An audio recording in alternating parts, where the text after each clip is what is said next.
look at people and I wonder all day, who are you when you are not the one in your way? And then I think about myself and I state, I'm a pretty boss, look almost your brain waste. I'm a freak in the sheets. Hello guys, welcome to my channel again, Android, and today we're not reviewing a ROM today, we are reviewing a device which I think I'm doing this for the first time. Yeah, I'm doing this for the first time. I'm reviewing a device. This is Galaxy Note Fan Edition review. So the Galaxy Note Fan Edition is my main phone for the last 2 years. I've been using this phone for 2 whole years. Yes, I've been using this phone for 2 years, and I'm gonna give you a feedback what is it to use an old Samsung phone, old Samsung flagship in 2020. How does it hold up? How's the battery life? How's that, specs? How's the cameras? Blah blah. I'm gonna get into everything. But first of all, let's talk about this phone and where does this phone come from, because this phone actually has a story. So we all know the Galaxy Note 7 disaster. I mean, if you don't know this, here's a recap. I mean, if you don't know Galaxy Note 7 disaster, you're probably living under a rock. But so Galaxy Note 7 was a smartphone Samsung released in 2016.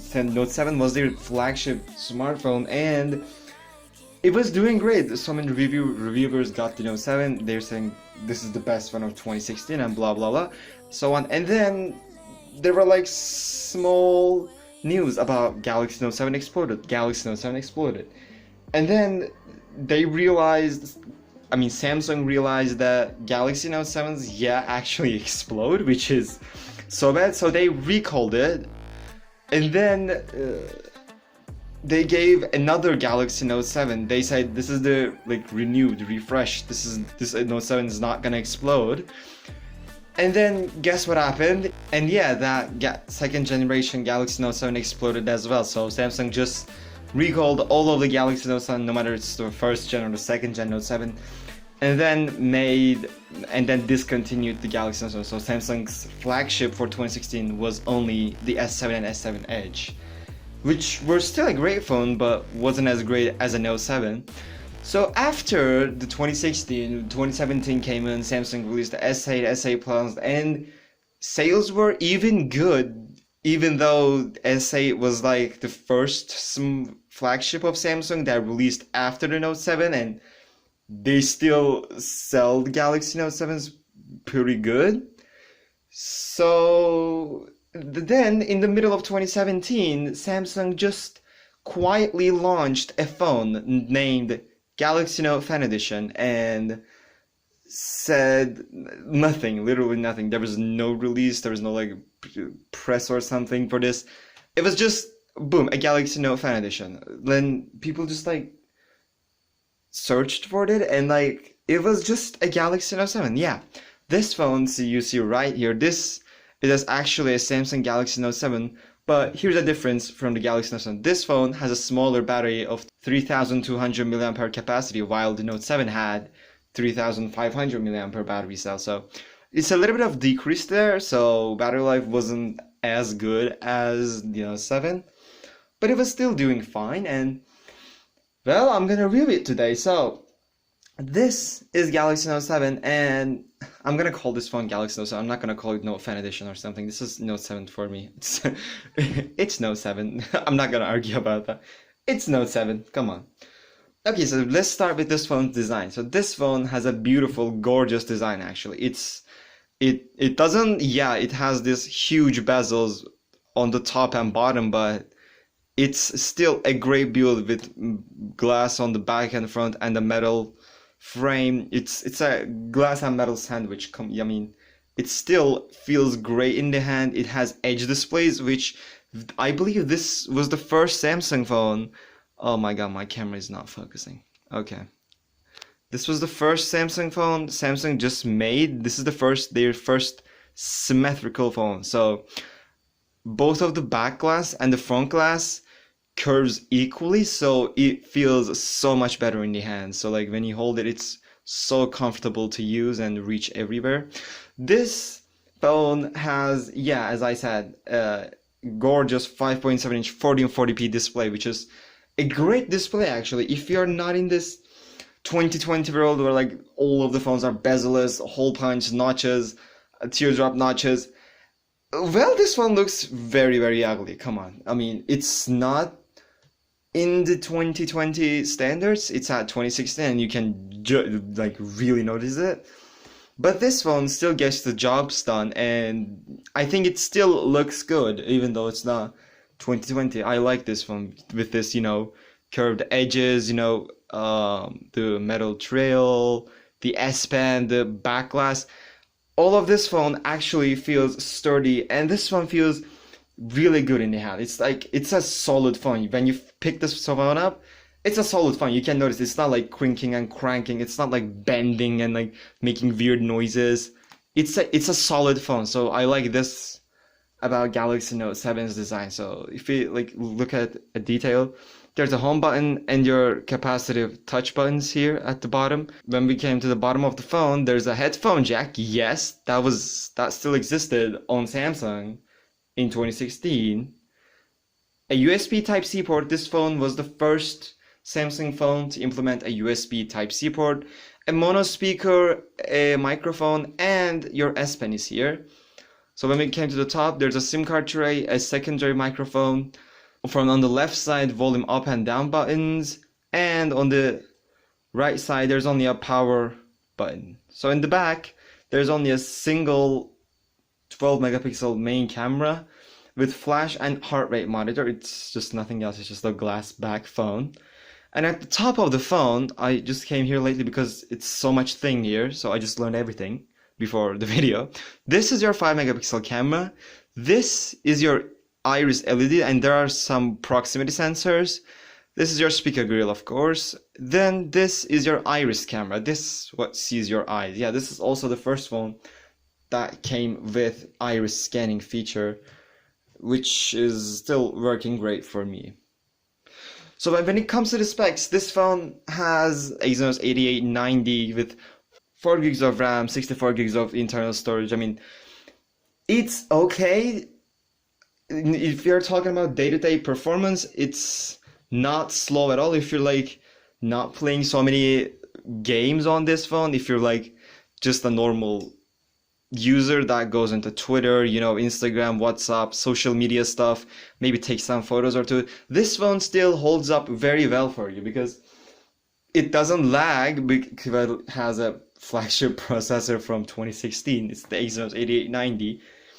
And there's no Snapdragon 820 version of this phone like it was on the S7 series. It had a Snapdragon version and Exynos 8890 version, which I believe back in 2016, the Exynos was better than the Snapdragon predecessor. So how the tables turn, Samsung. When it comes to the cameras, as I said, front camera is a bit of a mix-up. I mean, it still takes great photos. I mean, I cannot call them as great as, 2020 mid-rangers, but the back camera, oh boy.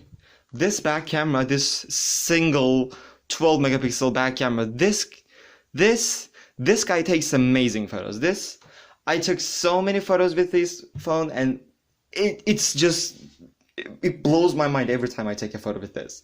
And especially if you use a Google camera on this phone, not a stock camera, but if you use a Google camera, as you can see, I have it installed here, it even takes like photo quality to 10 times better. It takes better dynamic range photos. They can do everything with this one. I mean, it doesn't have this 2020 modern, a triple quad camera setup. It doesn't have like a ultra wide camera or a, zoom camera or a periscope camera or macro camera. It doesn't have these, but it's still a great camera in the camera department. It's still a great shooter for me. It still takes great photos. So when it comes to the software, if you talk about software, this phone has Android 9 Pie, which is great. This is One UI 1.0. Samsung never gave like One UI 1.1 and One UI 1.5. No, they just give this one a One UI 1.0 and then like dropped it, like no more support, and it just get security updates after the One UI 1.0. It was never like One UI 1.1 or something. It was just One UI 1.0. So It's bad, yes, this phone could have got more support. And the interesting fact is this phone has exactly the same hardware as an S7 or an S7 Edge, while the S7 and S7 Edge only got Android 8.0, I believe. Yeah, they're on Android 8.0, but this phone has Android 9 because, well, Samsung doesn't consider this phone as a Note 7. They consider this as a Galaxy Note 7. This is a brand new phone. This came with Android 7.0, while the S7 and S7 Edge was launched with 6.0. So S7 Edge got 2 updates. It's 6, 7, and 8. This got 2 updates. It's 7, 8, and 9. So yeah, this got 1 UI. So yeah, that's a little bit of a mix. I remember so many people was like complaining, well, the Note 10 edition got the 1 UI, why aren't we getting Samsung? They were like so mad to Samsung because, well, yeah, actually they're not wrong because it's the same hardware, and if this phone can run, why not the S7 Edge? And after like a little bit of time, Note FE got the Android 9 update, so many ports or so many ROMs for S7 and S7 Edge was available for 1 UI ROM. So yeah, this was software was a little bit of mix, so but it was at the end like this was a phone launched with Android 7.0, not 6.0, as with the S7 and S7 Edge. Speakers, they're bad. This phone, I like this phone still pretty much, and I'm gonna use this phone for maybe 1 year more. But the only thing I hate about this phone is not the only thing, of course, but one more thing. But one of the things I hate is this mono speakers. This speaker is not doing a great job. It's tinny. It's not sounding as great as, you know, like stereo speakers. When this one was launched, there was 2016 Apple made stereo speaker phones, stereo speaker on iPhone 7 Plus, I guess. Yeah, it was 7 Plus, and they sound great. While this flagship didn't have a stereo speaker. It's just a mono speaker. It still sounds tinny and like not as great as other phones. So, but it still gets the job. I mean, come on. It's a bad speaker, but it's not unusable at the end. And the speaker grill on the top is just doing fine. It's just a normal speaker grill. It doesn't replicate as a stereo speaker up here. It's just a normal earpiece. It just works when you get calls. So okay, one of the Note's key features are of course the S Pen. You know, S Pen is a great actually tool, which it is. I mean, S Pen is like a great tool if you want to take, I don't know, quick notes or something on your display or something. This S Pen has like a great features. It's not as good as, you know, a Note 10 S Pen or like maybe a Note 20 S Pen. They're like so far ahead of this S Pen, but like this S Pen still gets the job done. It still is great for maybe you're drawing something, maybe you're taking quick notes. This S Pen still works great. This phone still has the screen of memo. I mean, if you take the pen out of the phone when the phone is closed, you get a screen of memo and you can just take notes. Yeah, this S Pen is actually useful and it has a bunch of useful features. So like, let's get here. And one of my favorite features of this S Pen is the translate feature. You come here and like, you don't know maybe something in English, so you want to translate to your own language. Maybe let's say lock. You don't know what lock means. You just hold it to lock, word lock. And it says like on the directly says it like it's that on your language and blah blah. So yeah, it's a great productivity tool and I love it. And yeah, this is one of the key things of a Galaxy Note phone. So issues I had with this phone, let's talk about these now. Okay, so I don't had so many issues with this phone, but there are still some that makes me like bug. I mean, it's like a great phone overall, but like there are like still teeny tiny things I say sometimes like, hey, this could have been better, this could have been better or something. First of all, the battery life. For this phone's battery life is awful, guys. I mean, if you're playing a game, that makes it way worse. Okay, even like this phone is a 1440p. This phone has a 1440p display, And if you use it at 1440p, you're not gonna get a good battery life. I always keep this phone's screen resolution at HD 1280 by 720 because, well, I'm trying to get the best battery life because it's really bad. I mean, this phone got very bad battery life over the time. I know it's 2 years. I can maybe change your battery. And it said it just right here, tips. Your battery should last from 1 to 3 years depending on your usage, blah, blah, blah. Yeah, the battery is a bad part of this phone. When I got this phone 2 years ago, it was giving me at 1080p resolution 4 hours of 4.5-ish hours of screen on time. With like 720p, I was like getting 5 hours of SOT. And now it dropped down to, as you can see, it says just 2 hours and 44 minutes, and I'm already like down to 24%, which is bad, which is the bad way. Like, I cannot like get past 3 hours or 4 hours of screen on time anymore. It's so bad of a battery life. So yeah, one of the things I hate, yeah, battery life. But I think if you change the battery, it should last you a little bit more, but I'm not too sure. And second of all, the S Pen is great, but I had a problem after a year of using it. It doesn't click anymore. Yeah, it sometimes click. Let's just take this S Pen and like it. Okay, it clicked down, but look. Okay, now it's working because I'm taking a video. Thank you, S Pen, for making me do this.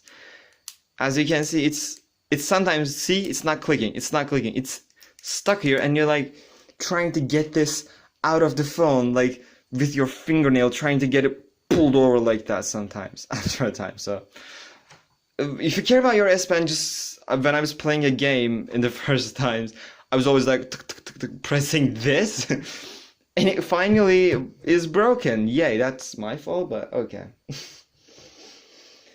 And my third thing to say about this phone is has a bad speaker. I mean, I tell this, it's a mono speaker, it's bad.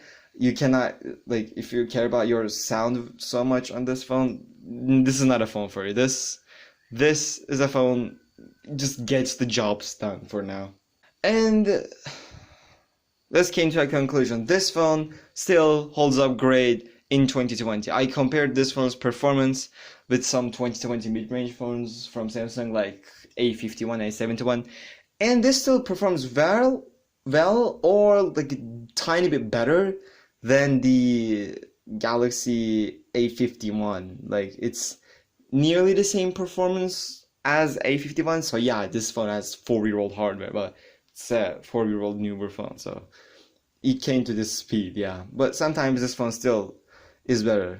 Overall, guys, this phone is still a great phone. I mean, I like this phone, guys, because, well, it's a great device. I mean, it gets my job done. If you don't play games on your phone, you know, maybe you're just a social media guy on your phone, just like me, maybe like playing games, 1 to 2 games, and then they're like so basic games. Yeah, this phone gets your job done, but there are now in 2020 better alternatives than this phone if you don't want to like use a nostalgia phone, which I think you can get this phone like very cheap, around, I don't know, maybe $200, maybe on eBay, maybe you can find it, I don't know.